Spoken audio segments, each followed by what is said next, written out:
सभी दोस्तों को नमस्कार, जय हिंद। मैं नरेश सिंह आप सभी का यूट्यूब चैनल में स्वागत करता हूं। दोस्तों, आज के वीडियो में हम previous subject practice set number 9 जो हिस्ट्री का है उससे बात करेंगे। वैसे तो दोस्तों यह हिस्ट्री का जो यूजीसी नेट का काफ़ी पहला पुराना पेपर है, 2010 से भी पहला है।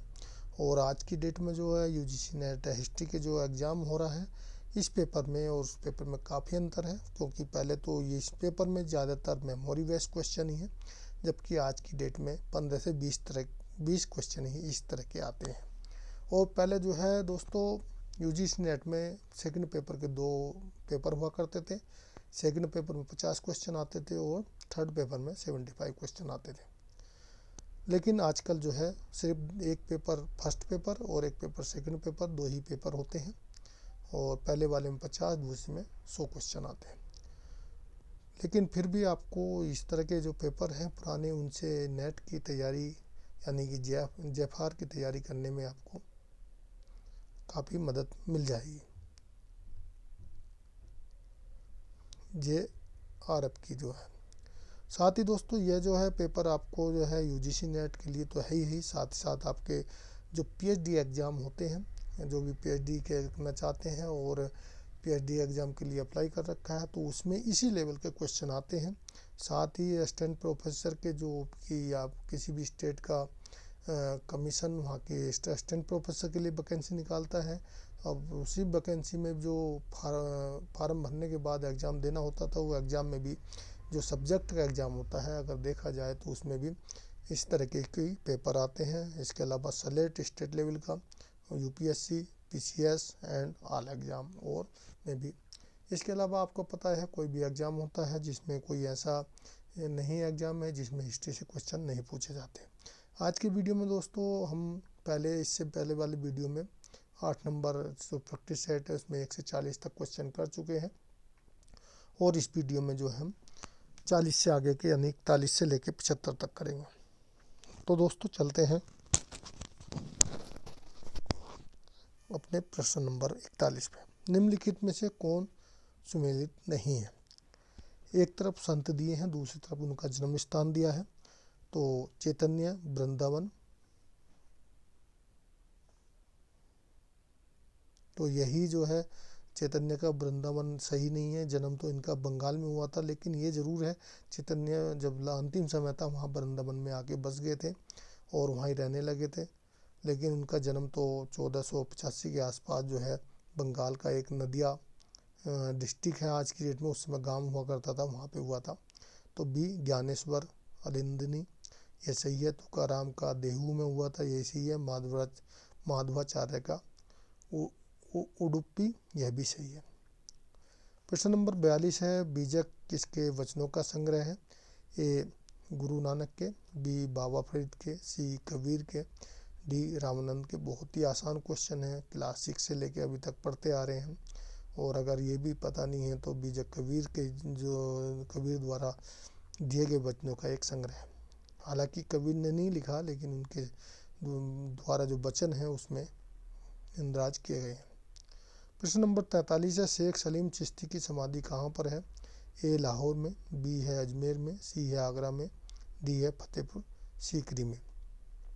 तो दोस्तों जो शेख सलीम चिश्ती थे वह अकबर के समकालीन थे और अकबर को जब शुरू में कोई संतान नहीं थी, लेकिन जब शेख सलीम चिश्ती ने आशीर्वाद दिया तो उनको जहांगीर जो हैं, जिनका नाम पहले सलीम ही था, और जहांगीर की जो है उत्पन्न होते हैं और उनकी जो है खुशी में जो है अकबर जो है फतेहपुर सीकरी में शेख सलीम चिश्ती की समाधि बनवा देते हैं। प्रश्न नंबर 44 है, विटोला उपासना लोकप्रिय थी? विटोवा, ए है गुजरात में, बी है तमिलनाडु में, सी है बंगाल में, डी है महाराष्ट्र में। तो दोस्तों भगवान ये भी एक तरह के भगवान ही थे। भगवान विठोबा की उपासना जो है महाराष्ट्र में की जाती है और इनकी यात्रा के लिए आज भी वहाँ पर जाते हैं और बड़ी ही लोगों को बड़ा ही आस्था है।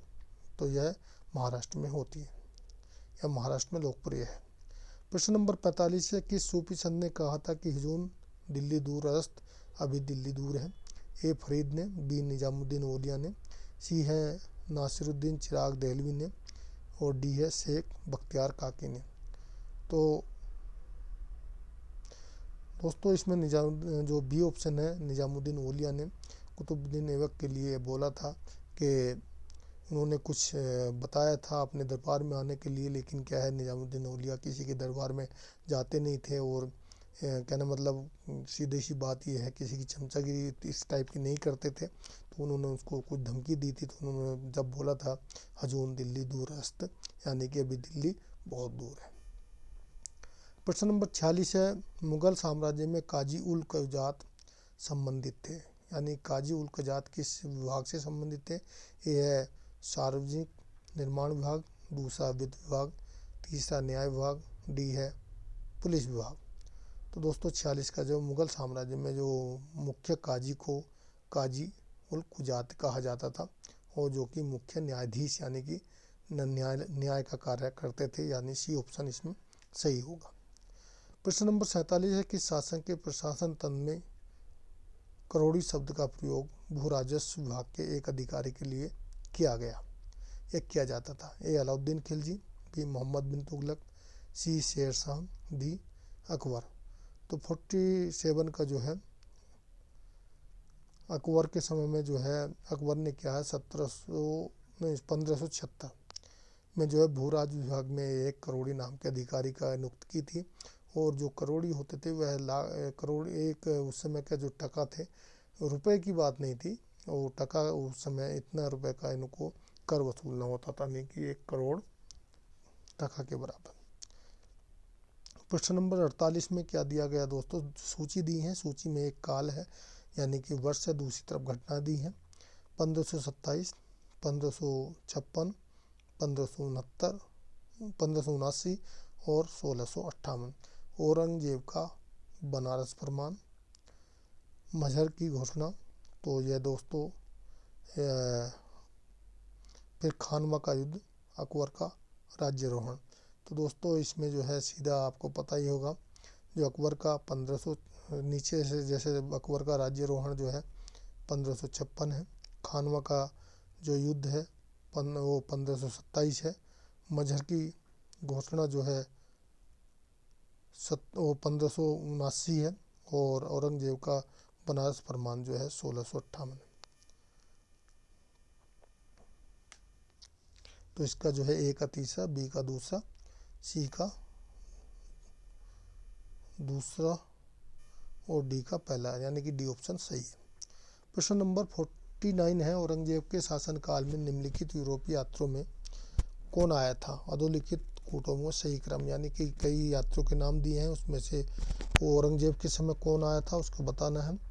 तो ए विलियम हॉकिंस, आपको पता होगा ये जहांगीर के समय में आया था, तो सबसे पहले तो यही गलत हो जाएगा। दूसरा फ्रांसिस वर्नियर, यह सही है, औरंगजेब के समय में आया था। निकोलो कोंटी, यह भी नहीं आया था, निकोलो कोंटी जो है विजयनगर साम्राज्य में आया था, तो यह भी गलत हो जाएगा। फिर जेवी टेवनियर, ये आया था, तो दूसरा चौथा, और निकोलो मनुची भी इसका तोपची था, और पहले शाहजहाँ का, फिर इनका, तो इसमें 2, 4, 5 किस में है? बी ऑप्शन, तो बी ऑप्शन सही हो जाएगा। प्रश्न नंबर 50 है, निम्नलिखित को उनके निर्माण की तिथि के क्रम में व्यवस्थित कीजिए और नीचे दिए कूट का सही उत्तर चुनिए। तो आपको बताना है किसका निर्माण कब हुआ था।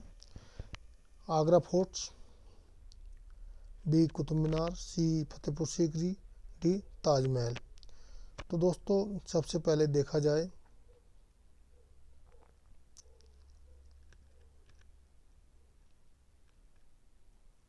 सबसे पहले फतेहपुर सीकरी,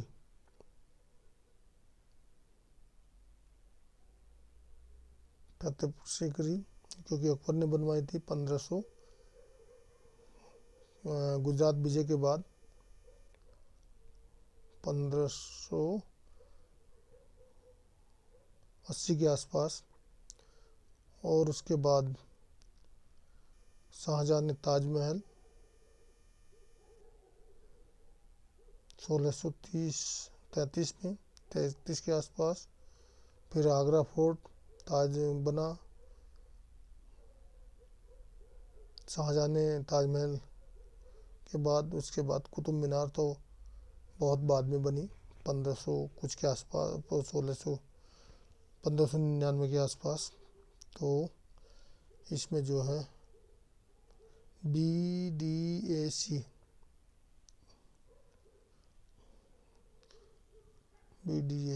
बी ऑप्शन सही है।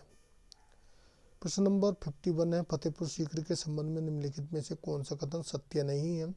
इसका निर्माण प्राय एक पीढ़ी में हुआ। बी है, निरुपाधिक रूप में गहरे लाल रंग से बलुआ पत्थर का प्रयोग किया गया। सी है, मरियम का घर ईरानी भित्ति चित्रों से सुसज्जित है। डी है, संरचनाएं धर्मनिरपेक्ष तथा धार्मिक दोनों ही हैं। तो 51 का जो है इसमें सही जो नहीं है ये है, निर्वाद रूप से गहरे लाल रंग के बलुआ पत्थर का प्रयोग हुआ। यह लाल पत्थर का प्रयोग हुआ, बलुआ नहीं। तो यह जो है पूरे ही लाल पत्थर का प्रयोग हुआ, तो यह कथन गलत हो जाएगा, यानी कि इसका बी ऑप्शन सही हो जाएगा। प्रश्न नंबर 52 है, निम्नलिखित में से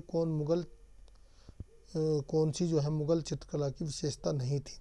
ए धार्मिक दृश्य, बी दरबार एवं सांस्कृतिक दृश्य, सी युद्ध के दृश्य, डी पौराणिक कथाएं। जो चित्रकला थी उस समय काफ़ी फेमस थी, लेकिन मुगलों के समय में धार्मिक कहना मतलब चित्रकला पर कोई प्रभाव नहीं था, यानी कि धर्म के संबंधी चित्र नहीं बनाए जाते थे। दरबारी चित्र बनाए जाते थे, सांस्कृतिक चित्र थे, युद्ध के दृश्य बनाए जाते थे, पौराणिक कथाओं से संबंधी चित्र भी दीवार पर मिलते थे, लेकिन धार्मिक से लेन देना नहीं था।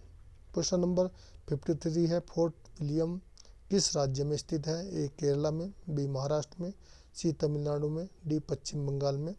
तो दोस्तों यह 1698 ईस्वी में अंग्रेजों ने जो है कलकत्ता को बचाने के लिए, यानी कलकत्ता के चारों तरफ जो दीवार बनवाई थी और एक कहना मतलब एक वहाँ पर किला बनवाया था, जिसको फोर्ट विलियम नामक किले का कहा गया। तो इसका पश्चिम बंगाल है, ये सही ऑप्शन है। प्रश्न नंबर 54 है, निम्न विदेशी शक्तियों ने भारत में अपना व्यापारिक केंद्र स्थापित किया था। इसमें भारत में प्रवेश की तिथि क्रमानुसार व्यवस्थित कीजिए। तो ए में है ब्रिटिश, बी में डच, सी में फ्रांसीसी, डी में पुर्तगाली। तो दोस्तों आपको पता होगा सबसे पहले जो है पुर्तगाली आए थे, उसके बीच जो है बाद डच आए और फिर ब्रिटिश आए, लास्ट में फ्रांसीसी आए। तो इसका जो है DBAC यानी कि बी ऑप्शन सही है। 55 है, वास्को डी गामा कालीकट में किस वर्ष पहुंचा? ये तो बहुत आसान क्वेश्चन है, क्लास 6 से लेकर लास्ट तक पढ़ते रहते हैं। 1490, 1492, 1496, 1498। तो डी ऑप्शन इसका सही है। लेकिन वहाँ के एक शासक थे जो जिनके समय में आए थे, यह क्वेश्चन जो नेट के एग्जाम के हिसाब से पूछा जाता है। तो दोस्तों जमोरिन वहाँ के शासक थे, उनके समय में आए थे और उन्होंने जो है वास्को डी गामा का बहुत भव्य स्वागत भी किया था। प्रश्न नंबर 56 है, निम्नलिखित में से किसने इंग्लैंड के चार्ल्स द्वितीय को वरगंजा की कैथरीन से विवाह में बम्बई को जो है दहेज में दे दिया था? ए डचों ने, बी पुर्तगालियों ने, सी स्पेनियों ने, डी फ्रांसीसियों ने। तो 56 का जो है बी है, पुर्तगालियों ने जो है बम्बई को दहेज में दे दिया था अंग्रेजों को। प्रश्न नंबर 57 है, निम्नलिखित में से कौन सा किला था जिसने शिवाजी ने जीता था? ए जामली का, बी प्रतापगढ़, सी तोरना, डी रायगढ़। तो 57 का जो है तोरना। वैसे तो ये सभी जीते थे, लेकिन 19 तोरना इसका सही होगा, पहले सबसे आया है। प्रश्न नंबर 58 का है, निम्नलिखित में किस किले में राजा राम मुगलों के घेरे में 8 वर्षों तक रहे? तो राजा राम आपको पता होगा जो मराठा एक कहना मतलब मराठा थे और वह 8 वर्षों तक जो है मुगलों के घेरे में रहे। ए है कोल्हापुर, बी है सतारा, डी है नहीं, सी है जिंजी, डी है पुरंदर। तो 58 का जो दोस्तों 58 का जो है जिंजी का होगा। सी कहने मतलब उस समय जुल्फ़िकार खान नाम का एक सेनापति था जो राजा राम को 8 साल तक घेर के रखा। यह जुल्फ़िकार जो औरंगजेब के समय में था और औरंगजेब का सेनापति था, उसने जो है राजा राम को घेर के रखा था। प्रश्न नंबर 59 है, निम्नलिखित कथनों पर विचार दीजिए। कथन दिए हैं और तर्क दिए हैं। शिवाजी की 8 मंत्रियों की परिषद अष्टप्रधान किसी भी प्रकार से कैबिनेट नहीं थी।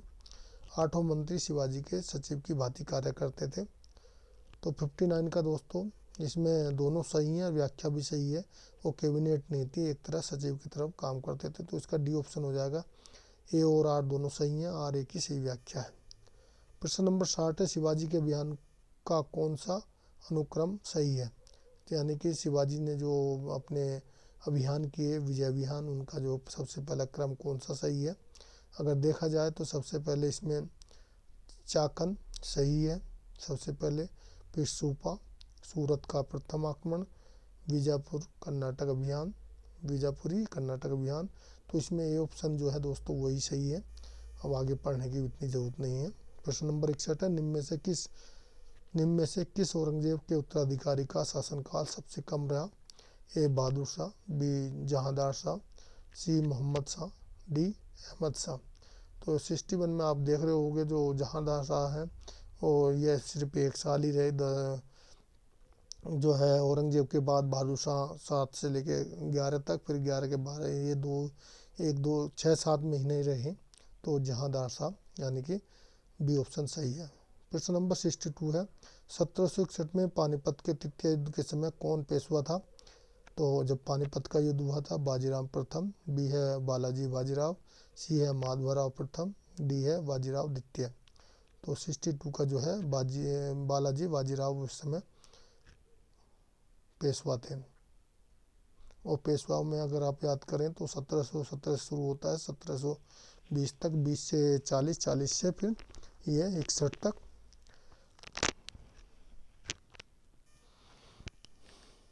प्रश्न नंबर 63 है, किस सिख गुरु ने विद्रोही राजकुमार खुसरो की सहायता और धन और आशीर्वाद से की थी। यानी कि कौन सा ऐसे सिखों के जो विद्रोही राजकुमार थे जिन्होंने खुसरो की सहायता की थी। ए है गुरु गोविंद सिंह, ए है गुरु गोविंद सिंह, बी है गुरु हरगोविंद सिंह ने, सी है गुरु अर्जुन देव ने, डी है गुरु तेग बहादुर ने। तो दोस्तों 63 का जो है सी जो है, यानी कि जो जहांगीर थी उसकी सहायता की थी गुरु अर्जुन देव ने। प्रश्न नंबर 64 है, बंगाल के किस नवाब ने यूरोपियों की तुलना में मधुमक्खियों से की थी। यानी कि जो यूरोपीय हैं उनकी तुलना मधुमक्खियों से कर दी थी। ए मीर जाफर ने, ये बंगाल का नवाब थे। मीर कासिम ने, सी अलीवर्दी ने, डी नजमुद्दौला ने। तो 64 का दोस्तों सी है, अलीवर्दी ने यह यूरोपियों की तुलना मधुमक्खियों के समान की थी।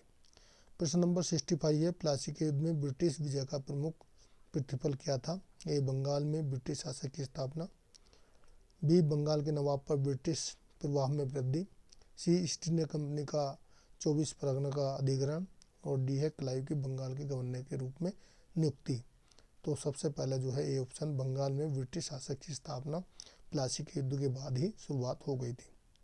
प्रश्न नंबर 66 है, निम्नलिखित में से कौन नवाब सिराजुद्दौला के प्रति स्वामी भक्ति में विशिष्ट था। ए राय दुर्लभ, बी अमीचंद, सी मीर मदान, डी कृष्णदेव। तो 66 का दोस्तों सी ऑप्शन सही है, मीर मदान। 67 है, अलीनगर संधि पर कब हस्ताक्षर हुए थे।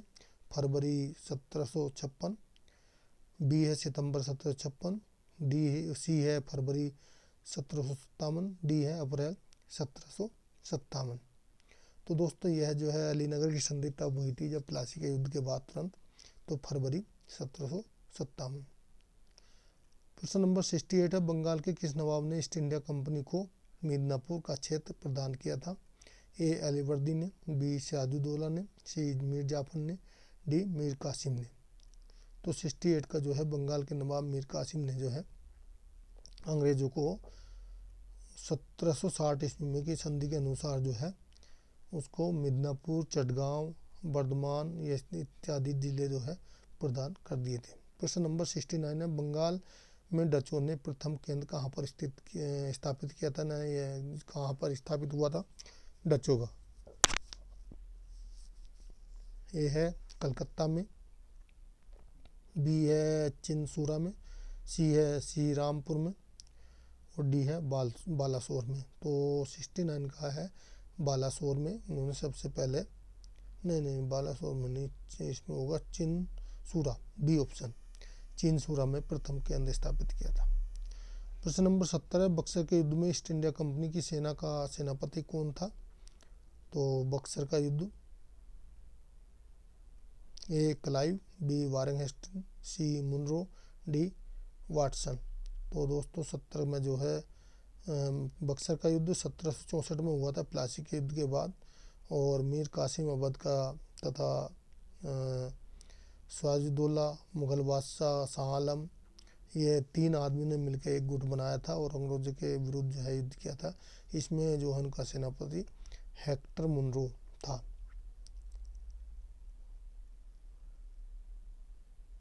सी ऑप्शन सही हो जाएगा। प्रश्न नंबर 71 है 7वीं शताब्दी में अंग्रेजी भारत से ब्रिटेन निम्नलिखित में से किस वस्तु का निर्यात करते थे? यानी कि 19वीं शताब्दी में अंग्रेज भारत से ब्रिटेन निम्नलिखित में से किस वस्तु का निर्यात करते थे? ए इस्पात का, बी कोयला का, सी ऊनी वस्त्र का, डी कपास का। तो 71 का जो है डी हो जाएगा, कपास का।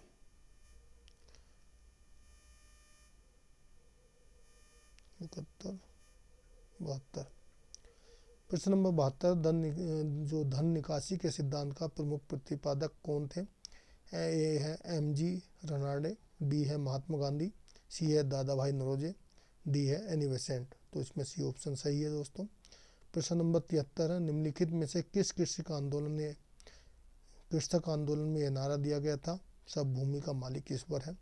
ए कुका आंदोलन में, बी चंपारण के नील जो बगान के कृषकों का आंदोलन था उसमें, यूपी के 20वीं शताब्दी के जो वर्तमान में कृषक आंदोलन में, या बंगाल के फरियाजी आंदोलन में। तो 73 का डी, बंगाल के फरियाजी आंदोलन में यह नारा दिया गया था।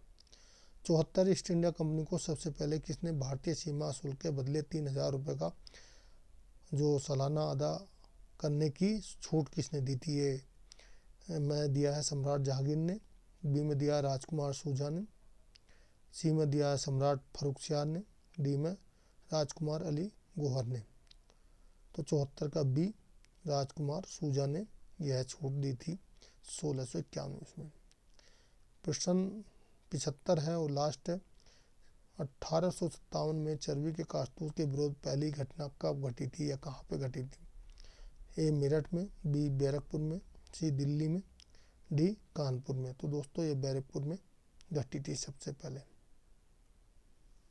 आज के वीडियो में जो है 35 क्वेश्चन थे, 40 क्वेश्चन हमने पहले सेट में 8 नंबर में किए, 9 नंबर सेट में 35। दोस्तों आप वीडियो यहीं समाप्त होता है। और साथ ही दोस्तों आप अगर नेट एग्ज़ाम की तैयारी कर रहे हैं तो नेट एग्ज़ाम से संबंधित नोट्स आपको इस वेबसाइट पे ldcnetexam.com पे मिल जाएंगे। वहाँ पर 20-20 क्वेश्चन के लगभग 100 सेट हैं और कुछ अलग से टॉपिक्स हैं जो मैंने नेट क्वालिफाई किया, उससे मैं जो नोट्स बनाए वो पूरे के पूरे मैंने टाइप करके सिर्फ सेम के सेम नोट के तौर पे ही वहाँ पर डाले हैं। आपको अच्छी तैयारी करनी है तो आप इनको पढ़ सकते हैं, आपकी काफ़ी हेल्प कर देंगे ये। साथ ही ये मेरा व्हाट्सअप नंबर है 8825072295, इस पर भी आप मैसेज कर सकते हैं। वीडियो अच्छा लगा तो वीडियो को लाइक कर दें, दोस्तों को शेयर कर दें। चैनल को सब्सक्राइब नहीं किया तो प्लीज़ सब्सक्राइब कर लें, प्लीज़। और साथ ही बेल आइकन पे भी प्रेस कर दें जिससे आपको आने वाली इस तरह की वीडियो मिलती रहे। घटिया वीडियो है, इतनी बढ़िया नहीं है दोस्तों, लेकिन फिर भी आपको कुछ ना कुछ तो नॉलेज मिलता ही है। वीडियो देखने के लिए थैंक यू, धन्यवाद।